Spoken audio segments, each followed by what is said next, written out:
It's the track.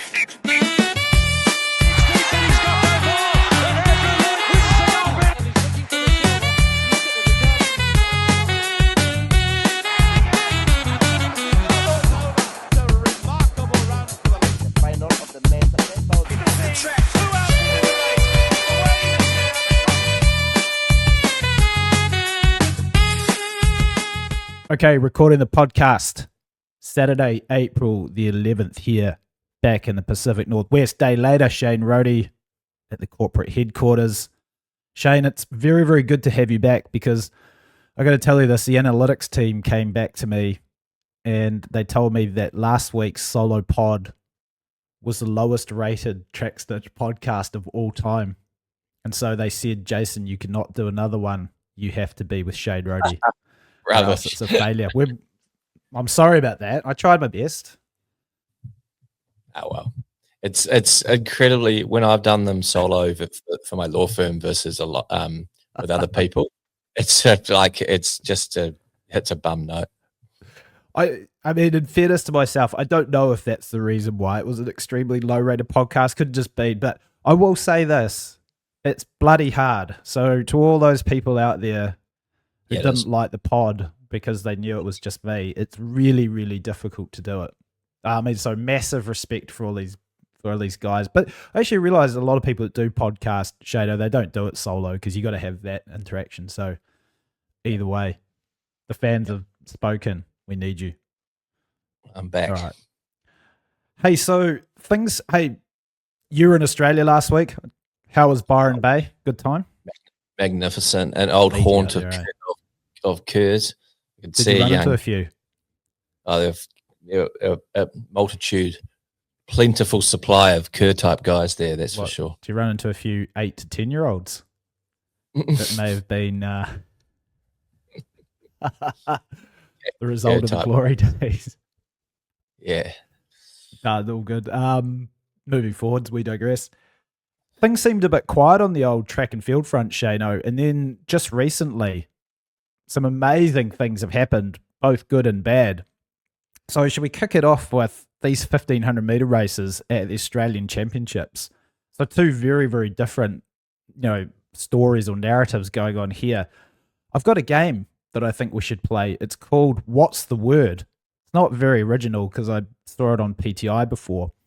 But what I think we should do is for the men's 1,500 final and the women's, we need to give one key word that just describes what we think we saw in these races. How does that sound?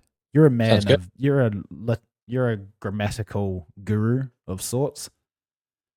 Got you in trouble on the pod once. Yeah, I wonder if he's still, is it Chris? Yeah, he's a legend. He's still watching. Devoted fan. Yeah. All right. Yeah, okay. So should we start off with the men's? The men's final, because this one was an incredible race. I've got an awesome stat for you. I'll hit you with that in a second. But what's your word to describe what happened in that men's 1,500 meter final with Kerr Myers getting the title? Magnificent. I like that word. My word, I'm kind of making it up, is Elliott-esque. Do you like that one?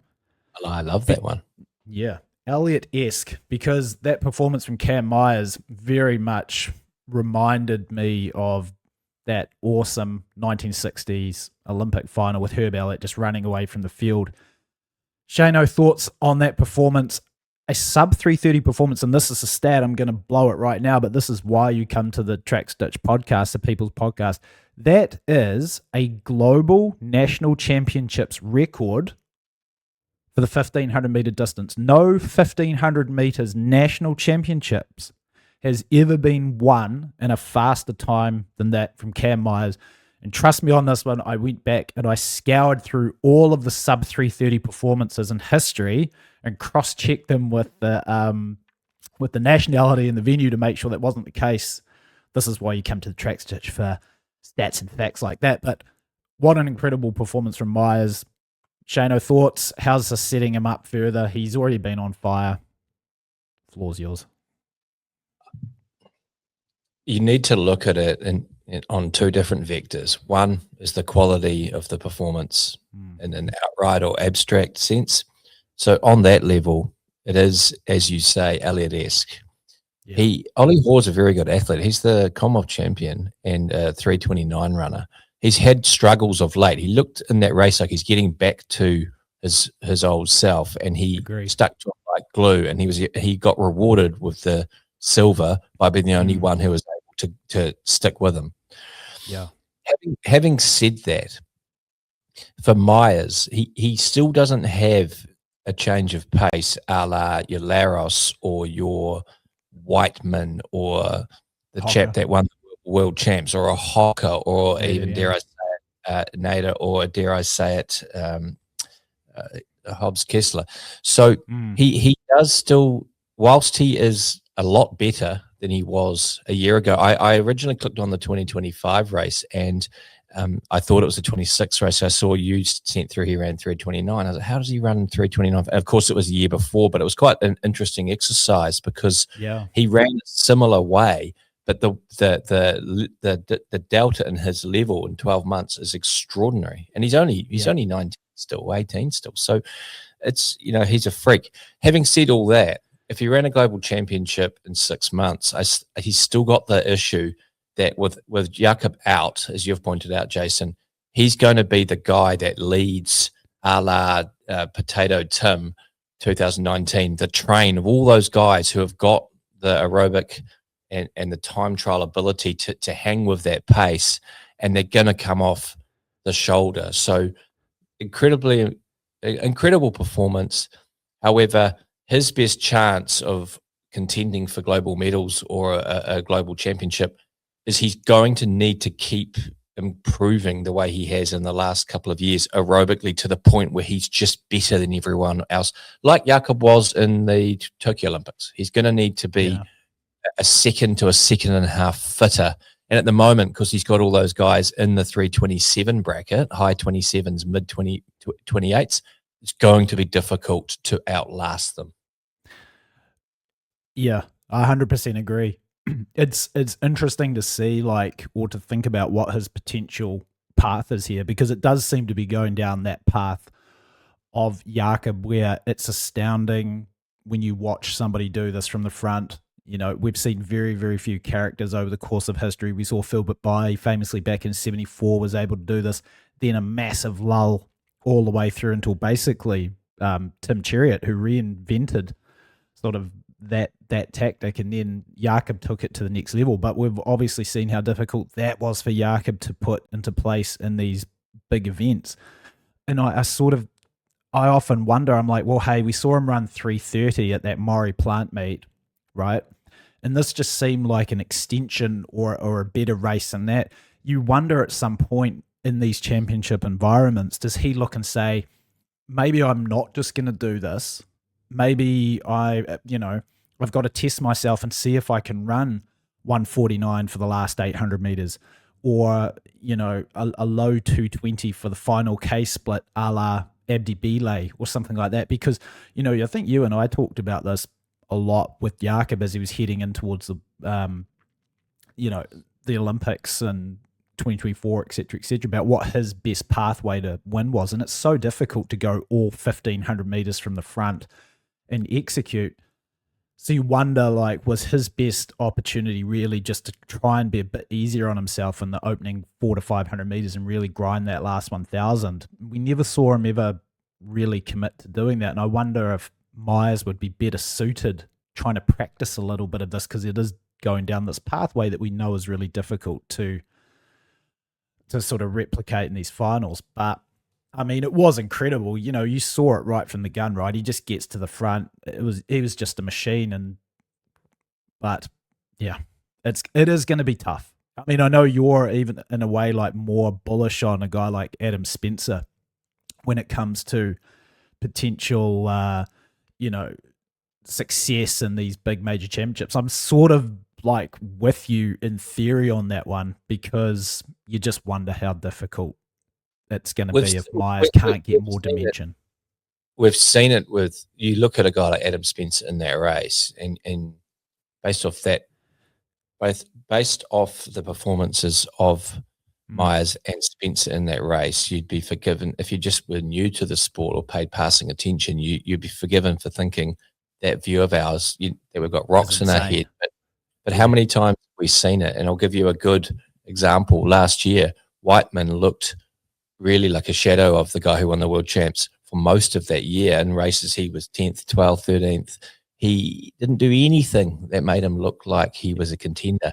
And man, he lost that, much to my chagrin, because I had a few bucks on him. But he lost that race, that world championship, by a hair's breadth. Yeah. And it never looked, and it's because he's got that ability aerobically. He's there or thereabouts, and he can really change gears in the last lap. So you think, oh, Adam Spencer, but I was there in Maury Plant and I watched him, and he's got that very whippy action. And as soon as it's more moderate, the pace, like even 58s, 59s, he's the guy who can explode in that last lap, whereas Myers can't.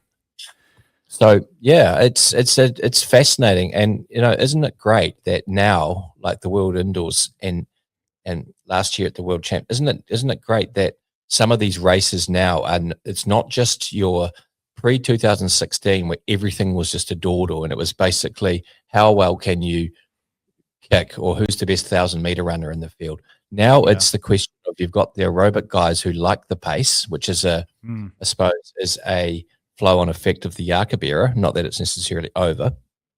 Yeah. And then you've got the guys who are more your kicker types, like your Whitemans and your Naders and your Adam Spencer. So it's a great melting pot for the various array of skills of these athletes to demonstrate. Agree. Exciting times. And full disclosure, this is no critique of Cam Myers. It's I mean, one of the great performances, said the fastest national title winning performance in the history of mankind. So it's a great performance. It's just interesting of how this potentially sets him up for the rest of the year. It is going to be, I mean, this is the year, as everybody knows, no world championships. There are the Commonwealth Games, I guess, which are big for us Antipodean athletes and also the Brits. We'll see how well represented they are, but it's going to be interesting to see moving forwards, especially when we get to World Champs next year, and also just to see what he's going to run this year, especially when he goes to Prefontaine and these sort of time trial Euro-style meets. All right, moving forwards, on the women's side, completely different race and narrative here. Shaneo, do you have a word for what we saw in the women's 1,500 metres at the Australian Nationals? I have the obvious one for you, Jason. Controversial. That's a good word. I like that one. I think my word is perplexing. I'm perplexed a little bit. Shaneo, controversial, extremely controversial, especially with the news that's come through in the last couple of hours. Woke up this morning. Claudia Hollingsworth had originally been DQ'd. Now she is un-DQ'd. She's now the Australian national champion. And Jessica Hull ends up with nothing. What is going on here? This actually opens up a good can of worms on just, this topic of race etiquette, of tactics. These things, I think, they're so close to happening in so many races, and it's almost a miracle they don't. Like when I saw this incident, the first thing I thought of was actually Cole Hocker, for a number of reasons, but Cole Hocker in Paris in 2024, and it's almost incredible that this exact thing didn't happen the first time that he tried to squeeze through on the inside with Jakob, and Jakob did exactly what Jessica Hull did and was like, yep, no. Man, what is your take on the DQ, un-DQ? Should Claudia Hollingsworth have been DQ'd in the first place? Should she then have been un-DQ'd? Man, what a tangle. And I would also preface this by saying it just seems there is no country in the world that has more selection criteria drama than Australia. I don't know. It is just the way it is. They love the drama, the Australians. But Shaneo, your thoughts on the race? Yeah, she should have been DQ'd. How so? Well, I mean, you and I have talked about this, Jason, but yeah. Hollingsworth, as you said, it's a continuation of the Cole Hocker and in Paris and Kohoka in general, but a growing trend of athletes hugging that rail and thinking they have some sort of unfettered right to just burrow through there, and then everybody else in the race has to live for the consequence. It pays no regard at all, no heed at all to the fact that that leader has earned that position on the rail. As you've said to me privately, Jason, I'm just trying to get all the credit for your very nuanced, sophisticated argument I read on Let's Run this morning. But Hull is in the lead, and there's a marked difference between drifting out because you're tired and then intuitively trying to chop back a bit when you see someone trying to burrow through a gap that's not there, and doing that, as you put it, Jason, the George Mills, and you basically do the old Fetu Taiwa sidestep. There's a reference for old Stabatini. Basically goes zigzagging, or Phil Claude from 98 from the Papakura running Hamish Christensen wide. It's a big difference between going almost diagonally across the track or horizontally across the track and intuitively moving out because you're tired and in because you sense danger on the inside. And Hollingsworth just got herself into an inexplicable pickle because in terms of how she her tactics for that race. I feel really sorry for Jess Hull. Apparently, I don't know if it's true, her father's denied it, but apparently there was some bad blood between her and Athletics Australia, why she didn't run Murray Platt. Father, Simon, came out and said, no, that's not true. She was just exhausted from World Champs, which is fair. So I don't know. No, I'm not in the scene, so I don't know what's going on there. But I've got to think that's not great. If there's even a skerrick of truth to that, I've got to think that's not great from Athletics Australia. If Hull, who was already perhaps a little bit jilted in some way, has now witnessed someone who's tripped her up and then now been crowned the champion. I don't think it's good for Athletics Australia from a structural perspective. I don't think it's good. It's definitely not good for Jess Hull.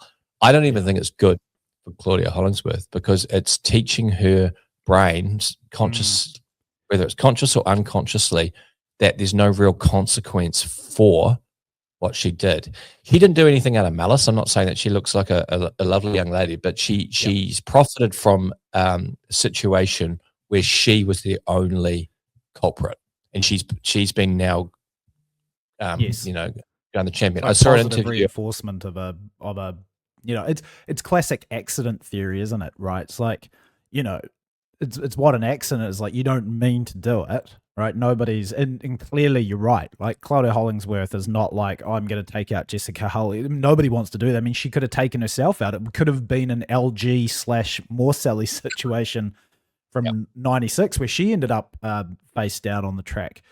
But the point is, she still did it. And it just seems crazy to me that, she's a benefactor of this and Jess Hull, isn't. And who knows how they're going to figure this out for the Com Games. I just got no idea. I mean, going back to your point on Hollingsworth, and you said this on our little chat group with Kerr, Stu Kerr, not Josh Kerr. That's why I use the word perplexing, because I don't understand. I do not understand this, especially at this level of race, right? When you are a contender, when you have the ability to win this race, because I think you and I agree, if just with a little change in positioning there, if she's on the shoulder of Hull, coming into the final 75, 80 meters of this race, she wins going away by 3 or 4 meters, right? Like, she was clearly in the best form there. Like, I just don't understand. I watched her race against Georgia Hunter-Bowe. Georgia Hunter-Bowe is the world champion, been winning races in Europe with a plume. She would have pissed him. The fact she even got back past Abby Caldwell after having to basically stop. So she would have absolutely pissed him. But there's something else. I mean, you don't know the pressure. She's 20 years old. She's Craig Mottram's her coach manager. She's a star of the future. There's a lot of money, and, being national champion, go to comms, all that. But she looks like a really nice young person. I saw her on the start line over in Melbourne, and I saw her give her interview. She's very real. She's not fake or pretentious or anything like that or insincere. But her body language when she won that race was that of sort of an embarrassed, sort of very meek person who knew they'd done wrong. Like when you're a 13-year-old and your parents call you in and you've done wrong and you think, what particular thing have they found out I've done? And then they go, oh, this. And you go, oh, that wasn't even near the worst thing I've done in the last few weeks. But So she looked really sort of almost guilty, but then torn in the sense that, but I'm the champion, and that's what I've worked all my life for, and all those training runs and all that, stuff she's been through. So I get being torn. And then I think perhaps it's justified to be a bit critical of either her or the people around her, in the sense of you're appealing, you're protesting, and clearly she's okay with she wants it badly enough that she's willing to actually go through that. Whatever happens, just being like, I fucked it up and I brought down the other lady and I didn't win. And wouldn't that be a far more endearing way to go about it? And I don't want to sound like a dismissive of the Australian national champs, but it's the Australian national champs. They're always going to send Hollingsworth and Hull to any major championship, including the Com Games, because they have rocks on their head not to. Because they're both. If Faith didn't go or Faith goes off the boil, they're both contenders for global and Com champs. And just another little unintended or perhaps not terribly well considered consequence yet. I watched the heats of the men's and the women's 800 last night because I managed to use a VPN to hack into the 7 and I had it all live, which was cool. Bowl looked incredible, by the way, but we'll get to that in a minute. I watched an interview with Abby Caldwell, who also looks like a very nice young lady, and they asked her about her form, and they asked her about the last 24 hours, and she said, well, that's a later problem, but I just want to focus on my racing now. Now, if you think about Abby Caldwell and all this, so she was coming up strong, right? She got impeded by Hull and Hollingsworth, and then she lost momentum, and Sarah Billings came over the top of her, right? Sarah Billings has been running really well. Doing well at Murray Plant. She's a good runner. Well, the problem, though, is that because Sarah Billings came over the top of her, we'll never know, but for that incident, whether Abby Caldwell would have held her off. They're going to send Hull and Hollingsworth to the major championships.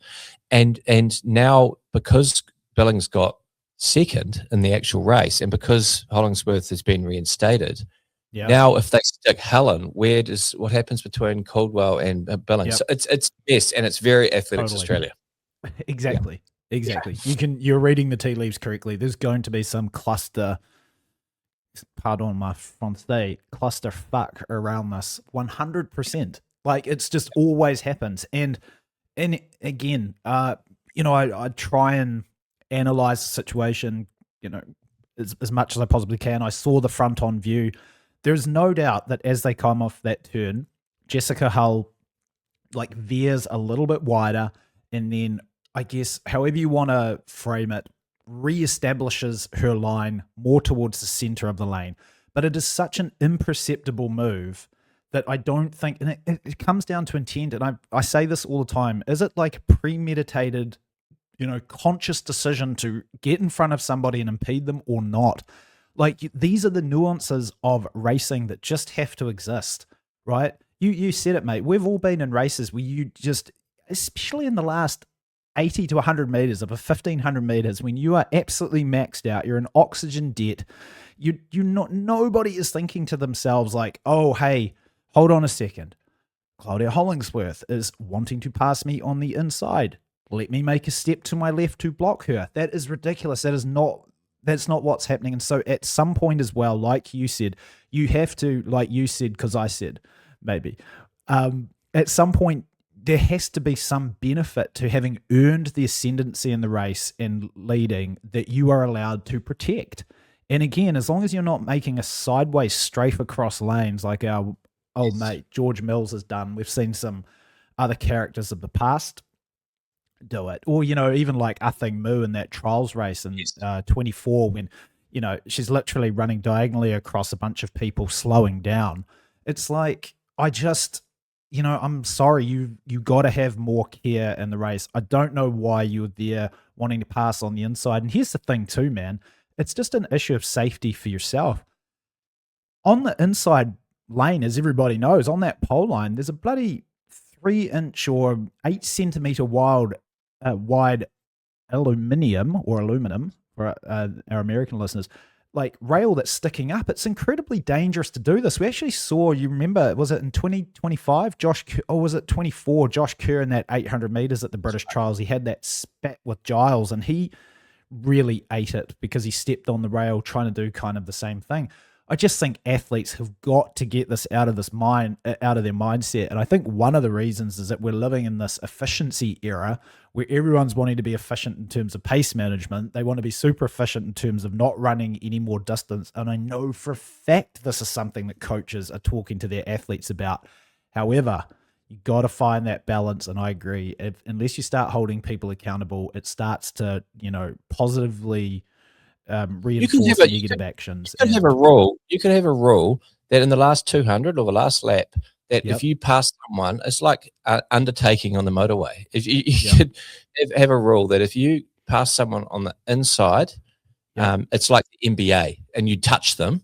It's you know how they have those at the end of the NBA game, so they have the foul and they shoot no matter what if they're in the penalty. So it's like you could say if you try and pass someone on the inside and you have any physical contact, even if you just bump them, then you're disqualified. That would stop these bloody turkeys trying to do it.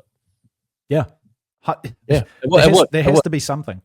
Something has to happen. To be something. And it's so hard too because you can't take into account the fact that people's aren't like everybody you almost look at the torso and the body, but you don't take into account that also at the end of the races, arm carriages tend to swing a little bit wider. No one is, I think we're in agreement. Claudia Hollingsworth, we're a big fan of her on the pod. Massive been fan, on the radar, massive fan of the talent, but this one here I think is a mistake from Athletics Australia. It's a tough lesson for Hollingsworth, potentially if that meant she wasn't going to go to the Commonwealth Games, but such is life. And hey, also as well, Shane, another thing I did want to bring up though, because I made a note of this, Jessica Hull, a 350 1500 meter runner, 352 the year later, Olympic World Championship medalist. At the end of the day, Claudia Hollingsworth is, and I don't want to say just, but the reality is she is just a 358 1500 meter runner. I would expect, I guess my expectations are quite high of somebody at that level. Is it a little bit weird that she's, what are we looking at here? Maybe is it off-season lack of form, or maybe has she exited this career peak window that we talk about? I would have just expected for someone at her level, 8 seconds better. Let's say maybe Hollingsworth is right now in 356 shape in a European race, maybe 355. But, Hull is a long way ahead of that. Is that she's I think two things are going on. I mean, Hunter Bell is a 352 runner as well and a 154.9 800 meter runner, and Hollingsworth just handed it to her Dusted. In that race. She didn't dust Hunter Bell, but she comfortably, it was not as close as it may have looked on the television live, because at no point did she falter once she got past her when I was live at Maury Plant. So she's I believe probably a 355 runner, Hollingsworth right now, maybe even 354. Yeah, I'd agree with that. Yeah. Given the talent and the 3K she raced when she took off from Corwell. So I think that's thing. If you then think about her as a 355 flat runner, which I do, and then you think about Hull is probably only in that shape or maybe slightly faster, even if she sharpened up a little bit now, then Hollingsworth is a much more athletic 1500 meter runner. She's younger. She's more sprightly. She's got better explosive ability. So I'm not really surprised at all on that level. Hal, I think as well, she's I believe perhaps erroneously in terms of she's ran that 157.1 last year. But a 350 runner should be able to run 157.1. And she was talking about how she has been really working on her speed and backs herself in any sort of situation. Well, against a Hollingsworth, and dare I say maybe even an Abby Caldwell, I don't know if I agree with that. Just her form is, she's a 15 5K runner. She's the 2K world record holder, for God's sake. And her best chance against a Claudia Hollingsworth would be to either lead or to grind her down from 1,000 meters out. I don't believe that running around at 4:35 pace and then having a kick with someone like Hollingsworth is going to yield a title. There's a lot I'm uncertain about in that race, including my own comments this morning. It's just one way of looking at it. I could equally, like we used to do at law school, go back and argue the counterfactual equally persuasively, and I believe make a good case. One thing I am completely certain of is that race run at that pace, Hollingsworth wins 100 out of 100 times. There's no way she's going to beat her. Wow. She's not going to beat her. She's not. George Underbell was 154.9 electronic silver medalist at the world champs behind. She beat Keely Hodgkinson. Yeah. And this woman, Hollingsworth, has just outkicked her in a 1500 the week after she won the world indoors at a canter. Hal's never been a great kicker. Yeah. She's good at coming on and not Exactly. and accelerating in a faith race, in a 350 race. She's not. I've never seen her come on and thrash someone in a. Yeah, agree. Right. All right. That's enough Aussie champs. We don't like the Aussies, remember, as Kiwis. Oh, we love the Aussies. We love the like Aussies. Their cricket team. Do you like the Wallabies as well? My goal one day is to get Big Paddy Cummins on the podcast. To talk track and field. Talk track. Oh, Mitchie Stark. Mitchie's brother was competing. True. Mitchie's brother was Commonwealth high jump champ, right? Yep. Wow. All right, Shane. Well, moving forward, we will stay down under. We'll come back to the shores of Aotearoa.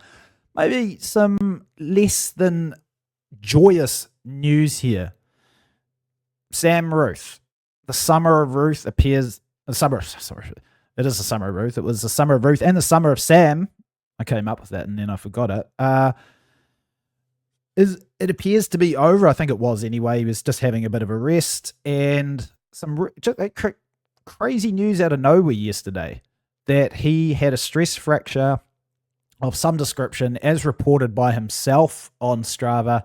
I was like, is this fake news? I reached out to Ben and Craig. Shout out to those guys, huge fans of the Track Stitch podcast, and they confirmed that actually it is true. Unfortunately, Sam has a bit of an issue that he's going to deal with, needs a bit of time off. I don't think we need to go super deep into this one. Do you have any thoughts when you heard this news? I mean, whatever we say is by certain factions to be scrutinized and people might not be happy. I think exactly. I can't comment about how much training, etc. he's doing. I think I have multiple thoughts when I hear it. Like, number one, I think just the amount of racing he's done, the travel, he was back doing that triathlon that turned into what they call it, duathlon effectively, aquathlon, right. Secondary schools. But look, I'm not critical. I think there's a couple of really good things, I think. So number one, the fact he's not being put in cotton wool and his parents and Craig are letting him be a kid and actually play soccer with his mates and have fun is a very good thing, as opposed to this effective asset that is put under don't get him injured. So I like that. Number two, I think that in the long run, it's actually could be a blessing in disguise, because it will make him pause. He can aerobically, the way modern training is, he'll be doing a lot of cross training, etc. It keeps him hungry, and it stops just him being blunted too much. So when you told me, I hadn't been on that one so much lately, but when you told me, I was like, no, I don't think it's necessarily a terrible thing. Yeah. And I think it sounds like they've caught it early. I agree. Sometimes these things every cloud has a silver lining. I didn't come up with that, but say it sometimes. So yeah, I think this David Brent of you. So then he goes, so.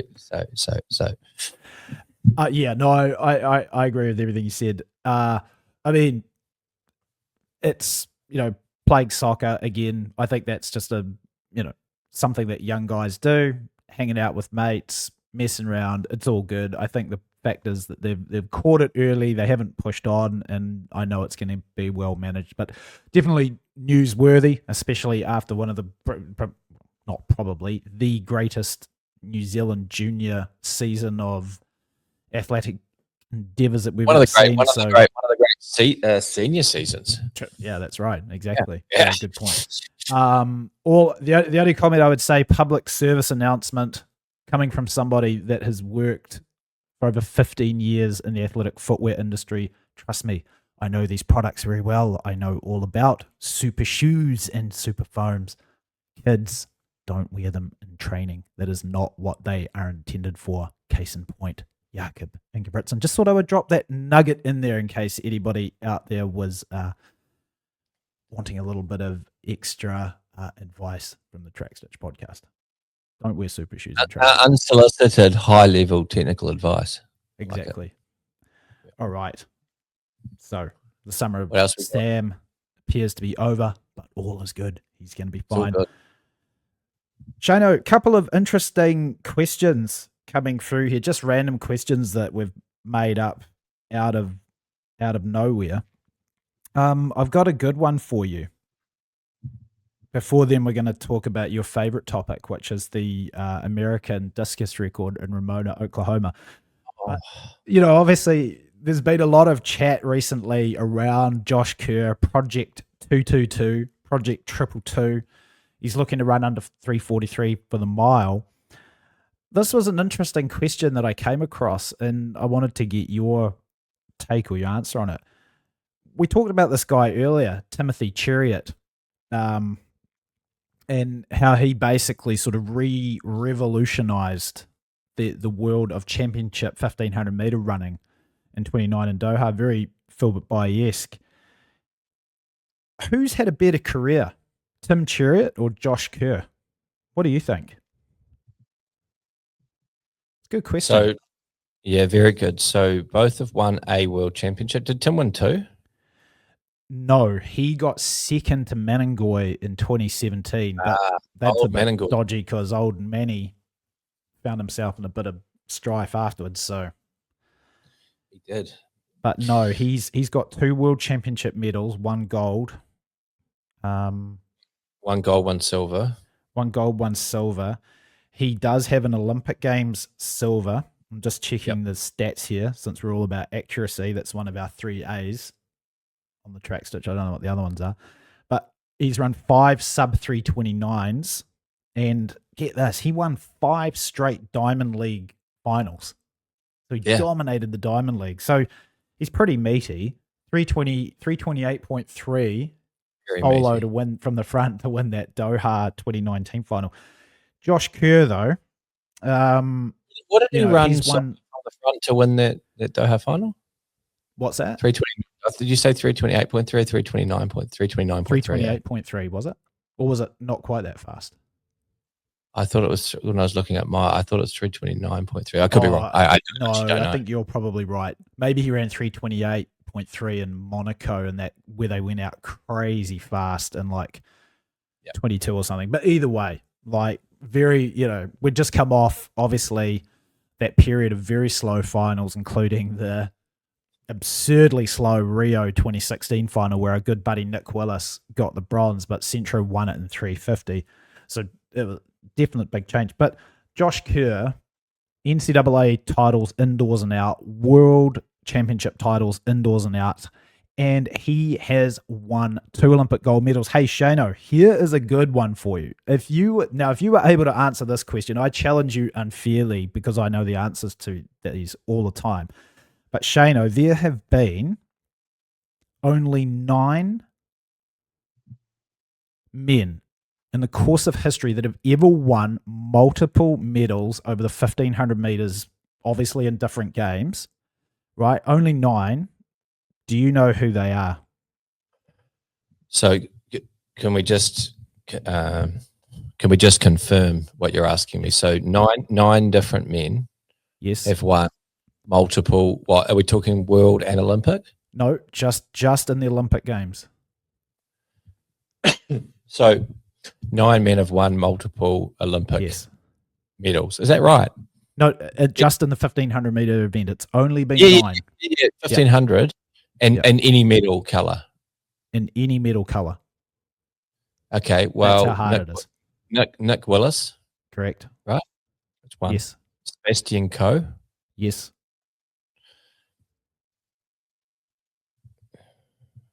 Oh, this is tough.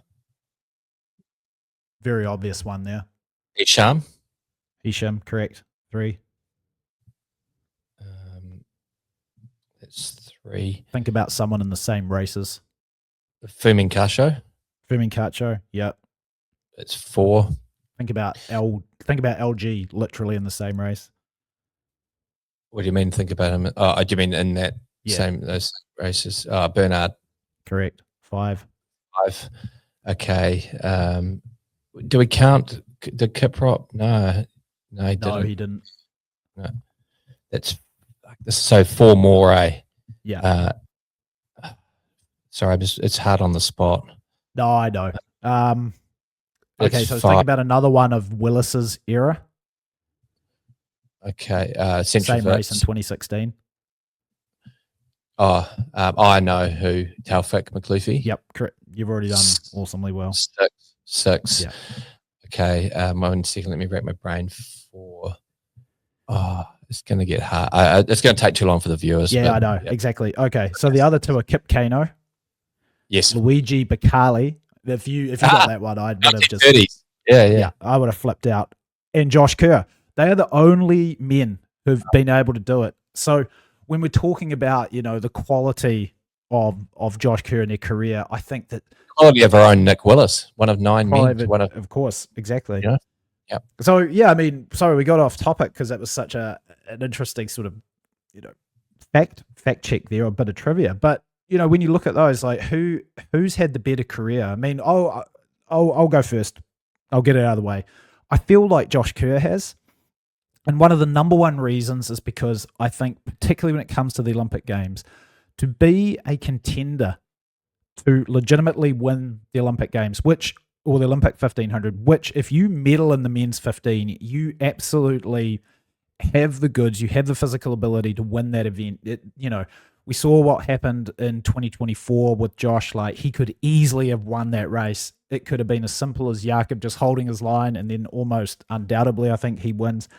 I think that's just incredibly impressive. And the other thing too, man, is like, I love that just about this period in time when Jakob was starting to look invincible, Josh Kerr puffed up his chest and said, no, I can beat this guy. He went into 2023 in Budapest. He was only a 3:29 runner going up against Jakob, who'd run almost 2 seconds faster, and he beat him. Maybe we've got a bit of bias because of the recent, publicity that he's brought on himself, but I just feel that if their careers stopped today, Josh has had the better career. Here's one for you, though.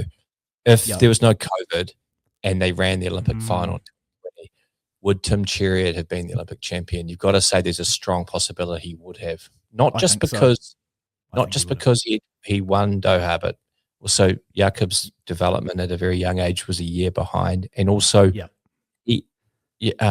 Tim had really got in their heads in that, like you said, he won all those Diamond League finals. He was just the guy there for a while, and no one could.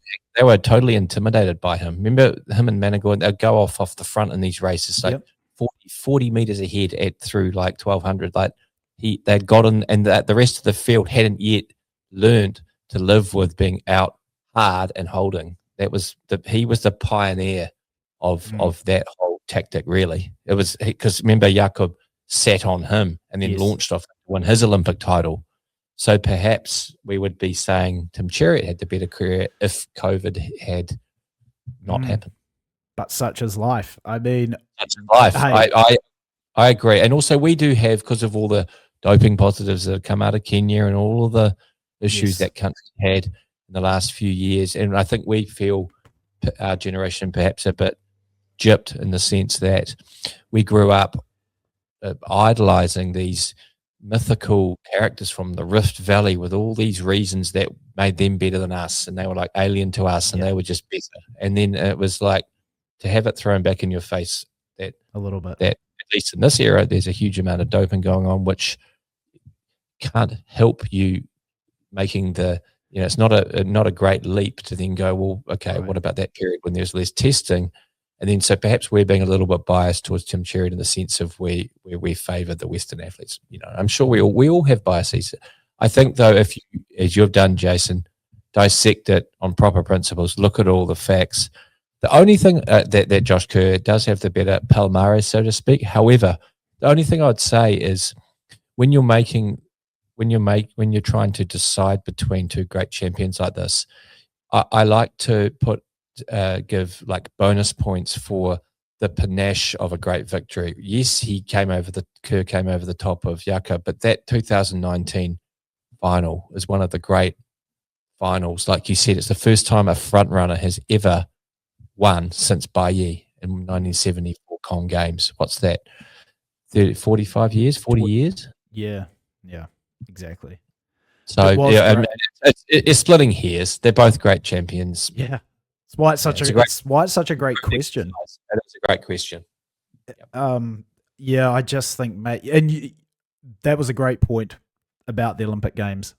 But, I mean, it's like, what happens if Hisham doesn't trip on the back of Nuruddin's heels with 440 meters to go of that 96 final? I mean, more Sally's legacy. As James Spader's a character, Raymond Reddington, said on The Blacklist once when someone said, if this and if that, and he said, if some butts were candies and nuts, oh, what a Christmas it'd be. I love that. No, I'm going to side with Josh Kerr. Is that your final? I'm with Kerr. I'm with Kerr. Yeah. All right. Not S. Kerr, J. Kerr. Hey, on this topic, more coming out of the mile Project 222. Another question that's sort of floating around. Josh Kerr, on a recent interview with our good friends at letsrun.com, said the mile was a tougher record than the 1500 record. I knew you'd have disagree with that? I knew you'd have a pretty apoplectic reaction to that. No, it's just patently untrue. Either he's very silly, or he just wants that to be disseminated so people go, if he breaks it, go, oh, but that's actually harder. The 1500 is way harder. Even close. They are both very tough records. I think we could agree. The mile has more stature, and particularly in the broader pop culture sphere, to be the mile record holder. Still, people don't, but within that's what I thought too.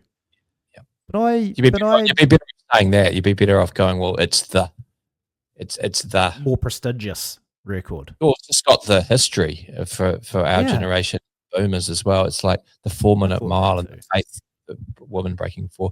It does. So I think you're better off just being intellectually honest and coming out and going, it's the big one for a lot of cultural reasons. It's the one I really want. Even if the real reason is you just know you can't run 326 flat.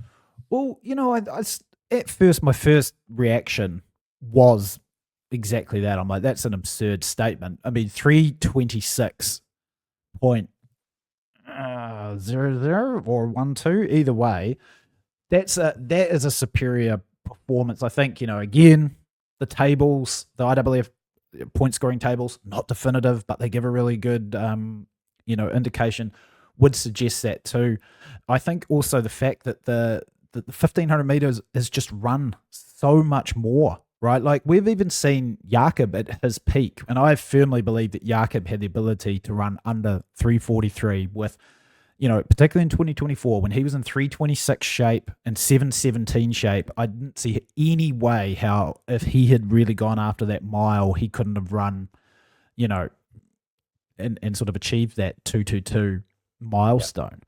But he just never really wanted to. And he never wanted to, even down to the fact that, you remember that year that he changed the mile in Bislett, which was just such a historic event. Like, the thought back in the 70s and 80s that there would ever be anything but the dream mile in Bislett was just crazy. He actually changed it to a 1500. Now, granted, he came through that year. I think he ran 327.95. That was his first time under 328.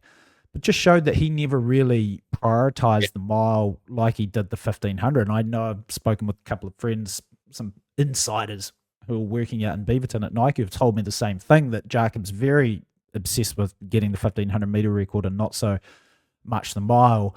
But I think in a way it's kind of funny, right? That makes the mile record, it's not as tough a numeric record, but also the fact that it's just not run as often, then also, by proxy makes it tough too, right? I personally, and this perhaps is a controversial view, not that it matters, but I think, but just for the record, in my thinking, I couldn't really care less about that mile record. It's never run anymore. I don't care about the historical stuff. I've paid homage to it my whole life, in the sense I've always been like, wow, Walker broke 350, and I'm not diminishing any of that. But it's not the race that's run, as you just said, Jason. I'm piggybacking on what you've said. It's not the race that's run on the circuit. It's not the race that's run at any of the championships. And to me, it's antiquated. The 4-minute barrier is long gone. I'd be way more like, I'd have bloody shivers down my spine if someone ran 325 in my lifetime. 325.99, I'll take it. But if someone nips or goes under 343 for the mile, I'm like, oh, but we knew that kind of approximates what people can do anyway. But if someone broke the mythical 326.00, I'd be like, man, I'll be up for days. I'd be so excited. But whereas the mile, yeah, sure. Jeez, you are bringing the hot takes. Bearish on the mall. I don't know. Like I'd feel pretty jazzed about both. To be honest, I mean, I said this last week. It never gets run. I know, and it's a shame, isn't it? Because I lament how, for example, even back in LG's era, and he was great for doing this. He really wanted to pick off all these records, which he did. But he had, they would set up for him to run a mile in Zurich, right? Which they never do anymore. I don't know when the last time was they ever ran a mile in Zurich. They would set him up to run a mile in Brussels. They had them in Rome. It was, and there were even a couple of seasons where I think it was like even 1999, he didn't run a lot of 1500s because he was more focused, I think, on getting like the 2000 meter world record, the 3000 meter world record, the, improving other records. It was really interesting the way they did it if you look at how LG structured some of the seasons. But you're right, they just don't have it anymore. We've got Prefontaine, which is like an afternoon mile on the west coast of the United States. We've seen some great performances there over the course of history. It's not quite the same as running like a big time European mile in, late July, early August under lights, one of those venues. Oslo is just so early in the program now. And then we don't really have anything else. London had the Emsley Car Mile.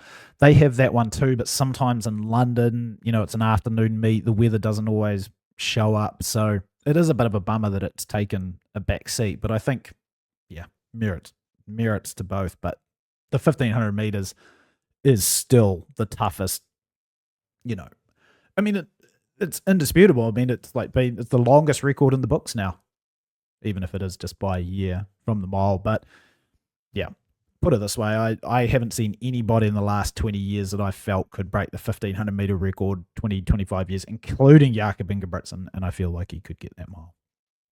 Yeah. I also don't think Josh Kerr is going to get the mile, unfortunately. Sorry, Kerr. Shaneo, about to wrap things up. Got one more topic. It's your favorite topic. Oklahoma, Ramona. You just have got zero interest in this, do you? I couldn't care less. Look, that's one thing Michael Johnson, I agree with Michael Johnson on, is just, I'm a track guy. The reason we do this podcast is not for views, not for sponsorship, because no one's going to sponsor us because we swear and we just say what we want. But some guy biffing a discus in Oklahoma with a tailwind, Jason, just for the viewers out there, hit me up about it yesterday. I was like, mate, I could not care less. He goes, it's pretty fascinating. I said, look, I'm not being a smartass here, but I beg to differ. And I clicked on the thing and I started reading. I think I'd rather go read a legal textbook. It was just like, throw this into the fire up corner. The fire up. Shane, we're with People's Podcast. The people want to hear our takes on the discus.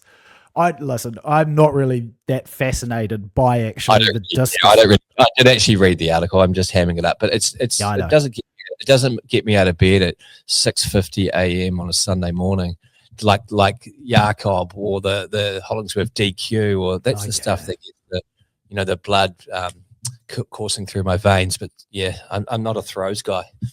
It is interesting though, and this is again just like sort of stepping back from the actual reality that it is a throw. It is interesting that World Athletics, or the IAAF, however, you have to admit, it is interesting that they would allow world records to be set, and I would put it this way, in non-stadia environments when the primary event, right, at a World Championship Olympic Games is actually competed in stadia. So obviously, some people would say, well, they ratify the walk or they ratify blah blah blah, and that's not done in the stadium. I'm like, yeah, but at the Olympic Games, World Championships, the discus is always set in stadia, and I think it's just really interesting that you are able to go out of stadia into what amounts to like a country field on the Great Plains of the United States, where the conditions are so favorable. They're so favorable in the fact that they've got 2 discus cages there that have been oriented in directions to work with the prevailing wind. And Shane, the wind there as well is just different to what it's like in urban environments. It is just, it's not gusty. It is just like constantly strong. I just think it's incredibly interesting that you're able to do this. And the comparison I would make would be, I don't know how much money you've got right now, because I've got a few $100 in the bank account. Maybe we could actually create like a 100-meter environment where we set up a number of 100-meter straights in a very, very advantageous zone. We could maybe do it up at Desert Road near Mount Ruapehu, because it gets quite windy. It's quite flat and it's at altitude there. We could see if we could get guys to run the world record. That would be the similar situation here, which I'm pretty sure World Athletics would say absolutely not. But it is just really interesting that you can do this, and the performance increases are absolutely massive. For example, Mykonos Alekna, or Mikolas Alekna, son of the great Virgilius Alekna, he's the world record holder. He has never thrown further than 72 meters in any other location other than Ramona, Oklahoma, where he holds the world record at 75.46. Right. This is all a moot point, right? Because didn't Napoleon Dynamite's uncle throw the discus like 150 meters back in like the early 2000s? Yeah. What was that guy's name? In Oklahoma. Was it Uncle Rico? Uncle Rico. Yeah. He was a former great NFL prospect too. It's all a moot point. Apparently it was with that same tailwind. It's at the rim goes. All right. We can wrap it up. It is just really interesting though. Like I just find this whole situation so fascinating that, for example, in the sprints, we've got, legal wind limits for obvious reasons. I can only ascertain that the IAAF formerly and World Athletics now just never in their lifetime would have imagined that somebody would start like a throw center in basically a wind funnel on a plateau in the United States of America, and like all the world's best throwers would go there. It's honestly like, it's like the Ruatoria primary school, but soccer field there, mate. I think I understand why. When Johnson tried to get rid of Field for his failed venture, it didn't look or feel right. So I've got this theory now. It's not really a well thought through theory. It's more of a thought that track and field is track and field. And when I watch my track races, I'm very familiar with the fact that there's the long jump going on, the high jump going on. I don't care at all about what goes on in those events. The same way that those people, I'm sure, don't give a shit about the skinny dudes running around the track. So it's not like I'm being nasty or anything. But so I think it's cool in the sense that it aesthetically, optically, it fills out the concept of track and field. Sometimes during a World Champs or Olympics with our own Hamish Kerr, it is fun to see someone you're rooting for in an event like that, and you're like, oh, he's jumping next or throwing next. Awesome. I get behind that. I get behind Hamish Kerr. It's my passion per se, so it's not something I like go, okay, this event is starting at 120, they're going for the high jump, okay, whatever. But it is, it's always been track and field. So I think for that reason, if you look at it in that context, do the administrators care as much about that? Is there as much attention? Because you're right, if you look at it on a proper principle basis, the way that they are very anal about all the regulations and conditions required that must be ticked off to justify a track record, you're right, it's apples and oranges. They're basically going, well, yeah, we're really going to care about this, and we're going to get right into the weeds on it, because if we get it wrong, we'll attract a lot of scrutiny, and it will devalue the brand, so to speak, in that it's not a fair or righteous outcome. Yet over here in the throws, actually, you could literally do anything, and as long as it doesn't get too much attention, then nothing's ever going to be done about it. So I'm sure that's the dichotomy that field eventers, since Adam played fullback, have had to deal with. In fact, I know from having been a runner myself that's how they kind of feel. But that's, again, it's one of those things. It's like, why does until Caitlin Clark at least, why does the WNBA why do they not get paid as much as the men? Well, because the men's hitherto has been more popular because it's been, a higher quality product of entertainment for people to watch. It's simply that. It's no different to that. It doesn't mean it should be like that, but the world is not about what should happen. It's what happens. It does happen. Yeah. Yeah. It's going to be interesting. I want one of, I'm such a geek. I've actually gone back and because I'm just, I'm fascinated by stuff that normal people aren't fascinated by. I actually went back and some of those performances, I went back into the weather history and just to look at like what some of the wind readings were on the afternoons where like Lechner, Matt Denny, Australian guy who also threw like massive, like way further in Ramona, Oklahoma. And now even this guy, and these winds are up in the like 25 to 35 mile per hour wind range. And right now, I just really would love to see, because I don't know the full sort of physics behind this, but apparently it's not like a direct tailwind that matters. It's almost like on a diagonal because it has to sort of help with the lift, right, of the javelin. And they've figured out that it's on a certain angle. I would just love for there to be basically like a gale force near storm wind come through and to see one of these dudes like throw 82 meters and just like make a complete mockery of it just to see like what World Athletics would do because they've let these in-stadium marks now be ratified. Oh, sorry, these out-of-stadium marks now be ratified. They wouldn't have any choice but to do it, right? Yeah, but that's not the way the world works. So the way the world works is if you get 10 guys going down the motorway at 112 and there's no accident, they don't do anything about it. You get a guy going down at 112 a week later, and a pedestrian is crossing the road, or a motorbike veers off. That person gets charged with dangerous driving. Next minute, the cops are all up there with a speed gun on 104. So it's interesting. I agree with you. It is an interesting idea that they're going to allow those parameters to be so disregarded in terms of the controls necessary to justify performance. And where's that going to end? See, Shane, you could do it. We just had a 10-minute conversation on the men's discus, proving our multifaceted love. You had a 10-minute conversation on men's discus and crosswinds. I was thinking the whole time about which cafe I'm going to go to read my novel after this. All right, Shaneo. Elsewhere in the world of sports, you've gotten to your golf quite a lot in the last couple of years. The Masters are happening right now. You and I spoke briefly about this. We'll wrap it up, get us out of here so I can continue watching it. You can go recaffeinate with a flat white. Rory McIlroy leads by 6 shots after 36 holes. It is the largest 36-hole lead at the Masters.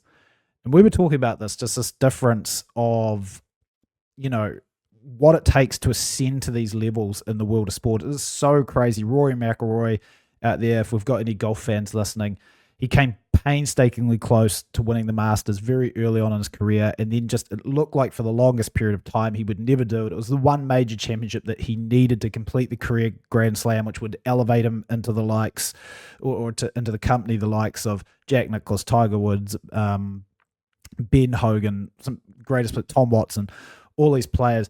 It seemed like he wouldn't be able to do it. And of course, he had the big breakthrough last year, nearly messed it up on the 18th hole, had to go to a playoff with Justin Rose, hit one of the great shots at 18. He's in. And now all of a sudden, like from one year to the next, there is almost there's no difference in his actual physical ability to play the game. And yet now, it's just amazing, isn't it? Like how, and he said it in his press conference, he's like, once you win that first Masters, it becomes so much easier to win your next one. Just made me think about of sports in general and just how that, like the difference between sort of the close to making it and the guys that really do is just so small. And as we're recording this right now, he's leading by 3 shots coming up through front 9 of the third round. So yeah, Just really really interesting. Any comments from you on that? I was looking at the leaderboard. Yeah, I feel like he's going to bottle it though. Do you? Well, if he said that comment about once you've won, it's easier to win it. Like, it's not how you want to think about it. I don't know. Maybe he's going to beat him. Yeah, I mean Scheffler's 7 under. He just shot 65. The problem is he's 5 back. I think. Yeah, maybe you're right because none of those guys that are just behind him. No. Yeah, I think maybe Shane Lowry. Like Shane Lowry is a major championship winner, so he knows what it takes to win. I think I'm looking at like Scheffler, Reed, and Lowry right now, but I think Rory would probably have to mess up a few. I think. Oh, my old mate Jason Day's not going too bad. No, he played well. You played with him, right? Royal Melbourne? I did. I played a pro-am with him 18 holes. It was very cool. Oh, that's cool. Yeah. It's cool when it isn't, because after playing with him, you're like, oh my God, guy lives in a different world. He had a 550. He was playing off the champ tees, obviously. 552 meter par 5 into the wind. He hit driver, and then he hit driver off the deck about, I think, 220, 230 to the, and he hit it to about 10 meters at the front of the green. And the whooshing sound he made, it sounded like Kerr's old WRX Impreza that he dreamed of owning. He didn't. He owned the Lantra, but you know that whoosh when he hit the ball was very good. All right. Well, anyway, that's going to be exciting. Masters Sunday is always one of the great watches here in the United States. And again, I think McIlroy will looking to become only the 3rd man to defend. No, 4th. Got you. It was Nicklaus, Tiger Woods, and Nick Faldo. So get you out of here on that one, Shaneo. Thanks for showing up and saving the pod. Hopefully the analytics will bounce back after this performance. Touched on a lot today. Some controversial topics from you, saying that you hate the discus and the maul. I don't hate it. Extreme apathy would be the best way to describe it towards the discus. All right. Shaneo, good to have you back. Thanks to everybody for listening. Hey, also, we do have an email address, thetrackstitch@gmail.com. If you do have any mailbag questions, I keep saying I'm going to link it and then I forget. If you do have any mailbag questions, just fire them in and we'll definitely answer them. Just make sure you label them something that makes it know it's not from some sort of bot that's alleging copyright breach. So we know it's actually a human being. Good point. All right, Shaneo, enjoy the rest of the weekend. I'm going to go watch some golf, and we'll catch you back next week. Have a good one, mate. You too, mate. Take it easy. All right, see ya. Bye.